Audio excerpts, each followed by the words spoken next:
स्वाभाविक बात है ये। अपने मन से या अपने मनोनुकूल परमात्मा को यदि कोई प्राप्त करने की इच्छा करेगा तो उसकी जो प्रवृत्ति है कर्म उपासना की ओर होगी। और जो परमात्मा ज्यों का त्यों है उस परमात्मा को यदि कोई प्राप्त करने की इच्छा करेगा तो उसकी प्रवृत्ति प्रमाण विभाग की ओर हो जाएगी, अर्थात ज्ञान की ओर हो जाएगी। बस इतना ही साफ समझ लो। अपने मन के अनुकूल जो परमात्मा है उस परमात्मा को किसने बनाया? उसी ने तो बनाया। और उसने जिस परमात्मा को बनाया तो क्या वास्तव में वह परमात्मा है क्या? क्योंकि वह तो अपनी वासना को ही परमात्मा का रूप समझ रहा है। इसलिए सचमुच में वह परमात्मा परमात्मा है ही नहीं। अब संसार में प्राय ऐसा ही होता है। प्राणी मात्र जो है अपने मनोनुकूल परमात्मा की रचना करते हैं और उसको पाने के लिए जीवन भर कुछ न कुछ करते ही रहते हैं। तो ये सारी की सारी वासना की आवाज होती है। सचमुच में ऐसे जीवों को कभी भी सत्य का साक्षात्कार होता ही नहीं। सत्य का साक्षात्कार तो सचमुच में उनको ही होता है जो वास्तव में परमात्मा है। उस परमात्मा को श्रुति युक्ति अनुभूति से या जानने व जानने की चेष्टा करता है, उसके हृदय में ही निरंकुश तृप्ति का अनुभव होता है। तो ये जीव का पुण्य उदय ब्रह्मवेत्ता महापुरुषों और संग ये तो जिनका अंतिम जन्म होता है और वेदवादी पामर पुरुषों के चक्कर से सम्यक प्रकार से अपने को बचा लेता है।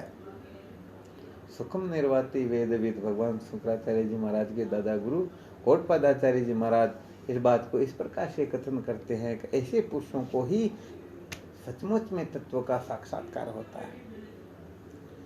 ऐसे पुरुषों से जो अपने को बचा ले। जहाँ पर भीड़ होती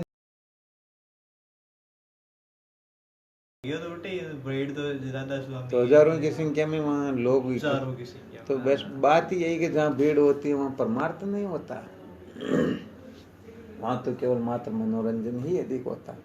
विचार करके देखो, छाछ पिलाना हो तो वहाँ पर हजारों लोग इकट्ठे हो जाएंगे, परंतु किसी को कह दे 1 किलो पूरा घी पीना, कितने लोग पीने के लिए तैयार है तो शायद वहाँ पर मुश्किल से कोई उस बीड़े को उठाएगा।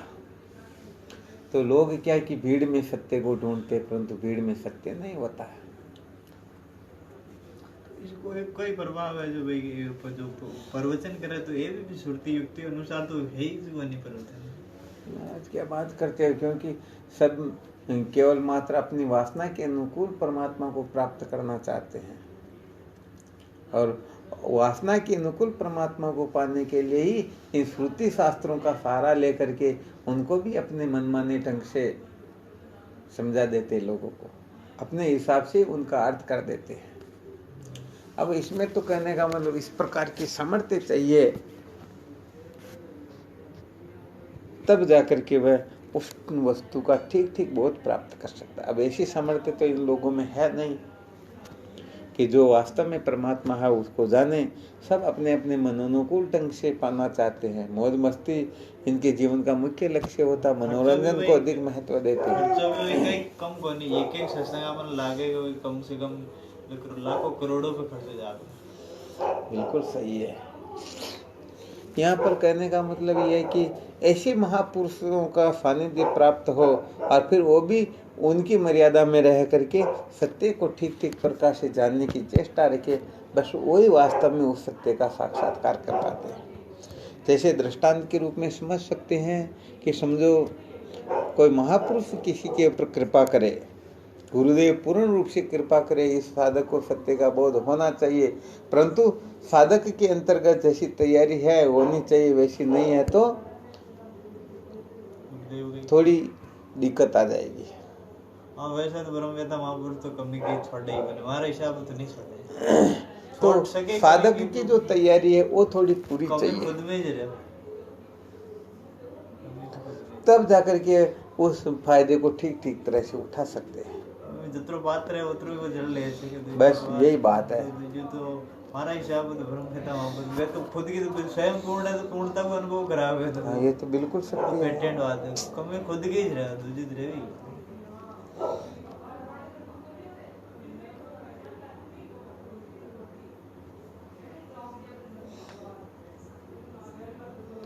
अब ये तो ज्ञान को जो महत्व देते हैं ना उनके हृदय में ऐसी निष्ठा जागृत होती है। लोग ज्ञान को महत्व नहीं देते, केवल अपनी वासना को महत्व देते, बस ये विशेष बात है। और उस वासना की पूर्ति के लिए शास्त्रों के विधि निषेध कर्मों में अटके हुए रहते हैं। जिनको कर्मों से वैराग्य हो जाए, कर्मों से प्राप्तव्य वस्तु से भी वैराग्य हो जाए, तब जाकर के वह वेदांत विचार के सच्चे